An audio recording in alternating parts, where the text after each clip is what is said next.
Royalty is in the building. Lynette Woodard is here to talk about everything that's happening now in women's basketball. And if she'll permit me, I'm going to point out how much she had to do with where it is today. Locked on Women's Basketball starts now. Ogunbowale for the win. You are Locked On Women's Basketball, your daily podcast on women's basketball.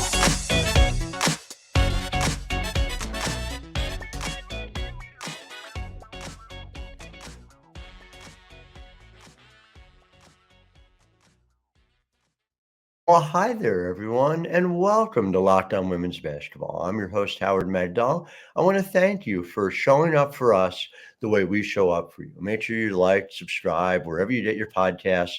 200,000 of you listened in March alone, showing up the way we do for you 6 days a week about the past, present, and future of women's basketball. And of course, it is not just me, it is the incredible team over at thenexthoops.com, where we rely on paid subscribers to do what we do. What is that? There were 198 reported pieces on women's basketball in March alone. It's why we had north of 2.7 million readers of our newsletter alone, even more when you add in web traffic, north of 3 million readers.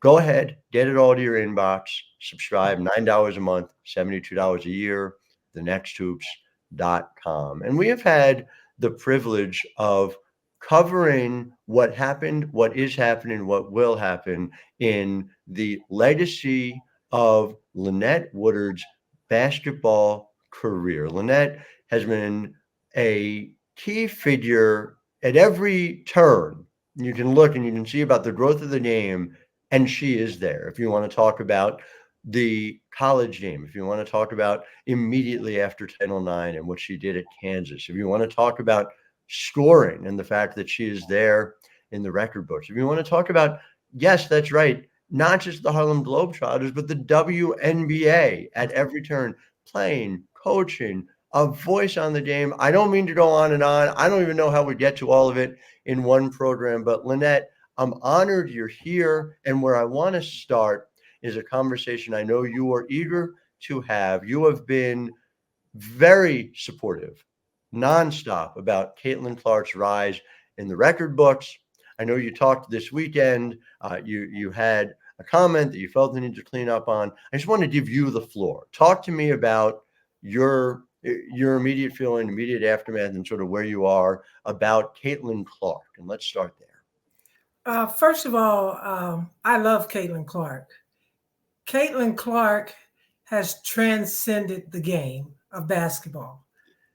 She has brought more fans to the game than has ever viewed in the history of the game. It's nice to have basketball fans, but what I enjoyed was all the people who were doing their job somewhere else. I could be in the most obscure places, and they would be talking about the women's game and Caitlin Clark and her amazing play. That was like, it was, I came to the game. I met people who not were just Iowa fans. They flew in from different places to see this phenomenon. I mean, they came like people came to watch the eclipse. It's a space and a place in time that will never, ever, I think we're at the zenith. I mean, it's going to be hard to keep shooting up, but she has set the stage that it's not even a stage. Because stage to me means earth. Yeah. Okay. She's in a whole nother stratosphere. Yeah, I mean, to your point, and of course, I just came from Cleveland, where people came to watch Caitlin Clark and the eclipse at the very same time. Well, see, there you go. It's hand in hand. This past weekend. Ironic. Why is it all lined up together? It's amazing, right? It really was this supernova of a moment, and again, I think it's so important because. And I know you and I talked about this off air. You talked with the great Angie Holmes about this, who has written about you for us over at The Next. But just the idea that there are people treating Caitlin's moment as if it came out of nowhere, or who could have imagined where it comes from? And of course, we know that this is decades in the making, that this does not happen. Look, the last couple of years alone, there are things that have happened that changed it, right? March Madness being something that the women's tournament can use. That's 2 years old. There are, you can go back 4 years, not very long at all, 4 years. And I remember there's whip around coverage of the NCAA tournament. This is not seeing all the games on TV. I mean, Exactly. some really basic building blocks are new. And so when I go back and I look at your career, and I just want people to set the scene, to understand the scoring mark that you set at Kansas, that you're doing as a direct descendant of Title IX. You're doing this a handful of years after Title IX is signed into law in 1972. It gives people a sense of what is possible. You're setting a sense of what is possible. But to me, and I'm curious where it comes from, you didn't have that. You did not have something to aim for. You were setting it yourself. How did you go about finding what level you could reach as a player during that period of time? I always say I navigated with my soul. I love the game of basketball. I still love the game of basketball. I played it from a child. I play it today, Howard. No one knows. I go to the gym by myself, and I can shoot all my problems away. Every day, no one knows. Well, it's few people who know where I go to do it. But it's my love. It gave me life. You know, let me, I share with you what Caitlin did for the game, but let me tell you what she did for me personally. When I got to Carver Arena, two things were supposed to happen. One, I was supposed to visit with Holly Rowe for a second. Then after the game, go to the locker room and meet the team and thank Coach for allowing me to come. It was just a beautiful day. But what she did, the way Holly started out her question to me, actually it was a statement. She said, Caitlin says, if it wasn't for you, she wouldn't be here. Right. No. I backed her off right away. No, if it wasn't for Caitlin, I would not be here because our history was buried by the NCAA. Not only did she elevate the game, she resurrected the past. Okay, we got caught up in the rapture of her excellence. I was so glad to be there. I was so glad of what Coach Bluter said because she understood. She came from AIAW. I just saw it as a moment in time that God was bringing everything together. Something that we've been praying for, asking for, knocking on the door for. It was happening in real time. Oh my God. I love that. I love that point, that, and it is, I look, I think both are true, right? I think both are undisputably true. And if we can find a way to link to the history here as we are moving into the future, that is the only way for people to fully understand the story. That is the only way for people to fully embrace what this sport is and always has been, right?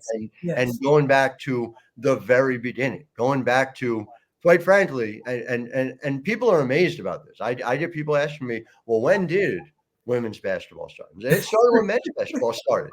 It's the same thing. 1891, Dr. Naismith comes along. By 1892, we've got organized women's basketball being played at Smith College. By 1897, we've got sold out crowd coming to Stanford to watch women's basketball. Stanford-Cal could have been a rivalry, except California, there's always a backlash. There's always a pushback against it. They ban women's basketball at that time. This happens again and again and again. And so when we see those numbers, when we see the women's final outdraw the men's final on TV audience. To put that in the context, not of, hey, these two even competitors had the same result, but instead to say, look at what the women's game has overcome and then is ahead of the game is so telling about. So I want to talk more about your journey in segment 2. We're going to be back in just a minute. So much more with Lynette Woodard. I'm Howard Megdal, and you are listening to Locked on Women's Basketball. Locked on Women's Basketball brought to you by Nissan. And Nissan is giving you multiple opportunities to push things a little further. Get that bigger adventure. Our friends at Nissan have a lineup of SUVs with the capabilities of taking your adventure wherever it needs to go. We talk about the 2024 Nissan Road. Class exclusive Google built-in is your always updating assistant, which is great because oftentimes when I'm driving, I don't know where I'm going. So I need that Google Assistant right into that 12.3-inch HD touchscreen system. Tell me where to go, what I'm listening to as I do it. Really a great SUV, but just one of them. There's the Nissan Pathfinder. Let's say you got a bigger family. It's got room up to 8. Cargo towing up to 6,000 pounds, but you won't feel it because you got 284 horsepower. So the Pathfinder there to give you that opportunity. And of course, the 2024 Nissan Armada, not just a rugged 4x4, but also seats up to 8 in first-class luxury and style. So take the Nissan Road, Nissan Pathfinder, or Nissan Armada for a test drive. Go to your local Nissan dealership or take a look right now going over to shopnissanusa.com. Back with someone who's had many an adventure already in Lynette Woodard. And so, Lynette, if you'll permit me just to talk about this, you played at Wichita North High School, of course, dominated at the college level at University of Kansas. You're doing it during a time, AIAW, 1971 to 1982. AIAW exists because the NCAA, for our listeners at home who don't know, didn't think women's basketball mattered enough to have a tournament to organize in that way. So we go out and we see AIAW do it on its own and create a tournament and create a legacy of teams that we need to talk about forever. We need to never forget Delta State. We need to never forget Immaculata. We need to never forget, frankly, that Rutgers championship team in 1982 and everyone along the way. And yet it's here in the year 2024, an understanding of the greatness that this produced, that you can't trace the family tree without going back to AIAW. I don't care where you are. I mean, you talked about Lisa Bluter is a great example. There's so many examples of this. And yet there is this separation of records. It created a lot of the confusion to my mind. Mm-hmm. Oh, well, here's the NCAA record, but here's the Division I record, but here's, all these different things. And we're going to leave Pearl Moore out of the conversation too, along the way, because there's an unwillingness to be able to put it together. Have you had any direct conversations with folks at the NCAA about this? Because I have asked the question and I have written about this, and it just seems like such a no-brainer. I'm a baseball guy, so I see the way in which the National Baseball Hall of Fame tries to incorporate all the major leagues, and now, belatedly, but finally, the Negro Leagues are being officially recognized. And Sean Foreman, who was over at Baseball Reference, talked about it, that they did not become major leagues. Major League Baseball finally and belatedly recognized what has always been true. So we know this to be true. Why isn't the NCAA getting on this? I don't know, but I would love to go, especially now with the attention that's coming. I would love to knock on that door. Yeah. I would love to sit and talk and try to create a dialogue to figure out how we can bring this together. I watched the soccer players go before the Senate. Do we need to go before the Senate to maybe get a meeting? I don't think so. I think we can knock. Yes, let's have that conversation. I think it would be fantastic. I would be willing to go. It's such a win. It's such a win to understand where the game has been. And again, and the thing when I talk about your path, your journey, part of it, and you've probably made peace with this in a way I haven't, right? But part of it is I look at, you did play in the WNBA, but you should have been able to have that 20-year career in the WNBA. That the WNBA comes along in 1997, and you're able to play in the league for several years. And I'm beyond grateful that you had the chance to do that. We have a chance to have you linked to that moment. But of course, you played for the 1984 USA basketball Olympic team. You know, you are playing in a moment where there are several efforts, WBL being one of them. We've had WBL stars on this program, will continue to, but several efforts made to have a pro league. And what does it come down to? People not investing, people not seeing the value properly. How do you, and you played overseas too, so I mean, you've done it all, but do you spend time, have you thought about sort of reconciling that we're having a different conversation in terms of what your records are, if there's one league, if there's one place for people to be able to kind of reckon with the totality of your greatness? Yeah, well, you know, I have to work with, I can only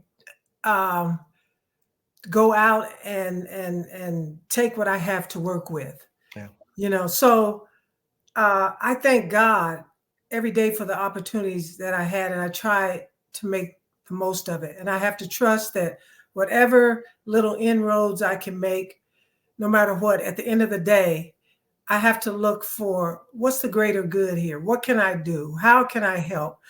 How can I, at this point, educate and advocate, not just for myself and my records. That's one thing, but it's a whole generation of stories, of players, of teams, of championships, of coaches that need to be told. Oh my God, when you start hearing these stories, you're going to be like, oh, I didn't know this. I didn't know that. You know, I want to keep pushing until that door opens, and that, well, that's my dream now, for that to be realized, for today's game to be merged with the past be merged with today's game, and people come and be aligned and enjoy the history of the game. It's undeniable. And so when we talk about that merging, right, I look at your numbers and I see someone who had the shape of a career that was very similar to Tamika Catchings. And I don't say that lightly. Tamika Catchings, to my mind, if you go in WNBA history, is the greatest player in the history of that league. And I see somebody capable of not just dominating on the offensive side, but you were getting 5 steals a game at Kansas. So, I mean, and Tamika, 5-time WNBA Player of the Year.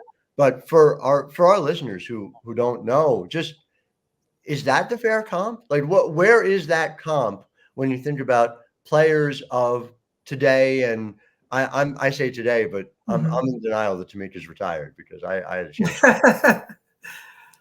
Well, you know, again, I just love the game. You know, I'm not counting this or counting that. Sure. I played it with the pureness of heart. Wherever it left me, that's fine.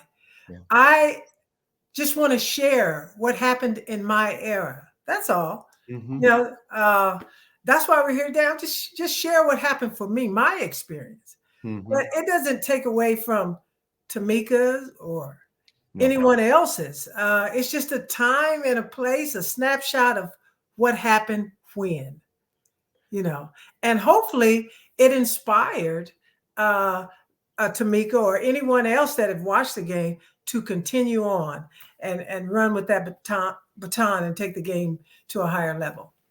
It is, again, it's not either or. And I mean, yes. I just love your approach to it, right? I got to see the Wade Trophy given to Caitlin Clark here in 2024. You received the Wade Trophy in 1981. My only thing is, You talk about, oh, we want to see it merge. To my mind, it is merged. And now it's up to us to make sure everybody knows. And if the NCAA is late on it, that's where they'll be. But we're going to talk about in my mind too. Let me tell you when it happened for me. yeah. Oh, hold on, Lynette. Let me just get to this break real quick. Okay. Let's talk about this on the other side. We'll pick it up right there. So I do want to hear where it merged in your mind, and then I want to talk about where we're going from here in segment 3. So right back with you in just a moment. I am Howard Megdal. This is Locked On Women's Basketball. Locked On Women's Basketball is brought to you by FanDuel. And if you're like me, you're sitting here saying, oh my God, what do we do? Women's college basketball is over. We have to wait almost a month until the tip-off for the WNBA. So I've looked into it. How do you get through the time from women's basketball to women's basketball? There is a league called the NBA, the National Basketball Association, where apparently men play basketball, and more power to them, right? Nothing wrong with that. That's fine. Okay. So we'll pass the time between women's games with the NBA, and you can do it at FanDuel. Right now, new customers get $150 in bonus bets guaranteed. So it's $150, win or lose. All you got to do is place a $5 bet on the NBA. I'm going to have to get used to that. And so bet on everything from made jump shots to three-pointers, all in an app that is safe, secure, and easy to use. Visit FanDuel.com/lockedon and make your first bet an automatic win. FanDuel, America's #1 sportsbook. Yeah, the NBA. Who knew? So we are back with Lynette Woodard talking about women's basketball, which is where our heart is at, where our head is at. And so I want to hear that story. I want you to start out by telling me when in your mind did that merging become something you just like? The merging became so personal. It just, I feel chills even now thinking of it. When I came to Carver, 2 things were supposed to happen, Howard. I was supposed to stand on the sideline with Holly Rowe, do the college day. And then after the game, I had the opportunity to go meet the team, meet the coaches, and say hello to Caitlin. 2 things. That was all that was supposed to happen when I came to that game. But things started to happen that were not on the agenda at all. Nothing was planned. So to me, this is the hand of God moving. Who can do such a thing? But to get to the point, when did it happen for me? So I was sitting waiting to go into the locker room, just on the side, just watching everything that was going on at center court. Caitlin was being celebrated. The media was there. Just so many people were just talking. And then someone tapped me on the shoulder and said, would you like to meet Caitlin? Of course. What are you waiting for? I thought I was in the locker room. They said, no. Come out on the court. And so I walked, I waited. Caitlin was chatting with someone, and I was just standing there. But then we met, okay? Wow. I walked across the bridge, Howard. We met. I looked at her. She looked at me. I just embraced her for everything she had done for us. And when I got home, and I felt it, but when I saw it on a photograph, it hit me like a ton of bricks. This is the merger. AIAW, the past that came and met the present in the center court of Carver, where, oh my God, Christine Grant would have been smiling, clapping. She had to be watching. No doubt. Oh my God. How could it be in this place? Why wasn't it somewhere else?